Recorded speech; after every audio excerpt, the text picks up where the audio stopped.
Hey guys, so as promised, here's a little review of this knee ascender.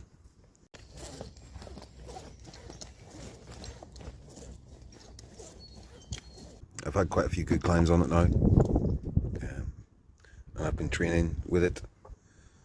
I like it. It's really smooth. It's nice that it stays attached to the knee. The foot loop is good. I think it takes a little bit of getting used to, but it's useful having it there, you know. It probably fits bigger boots better, but I'm wearing like R Pro Neos, and it fits adequately around it. They're really slimline boots. This is nice, eh? I think it's a winner.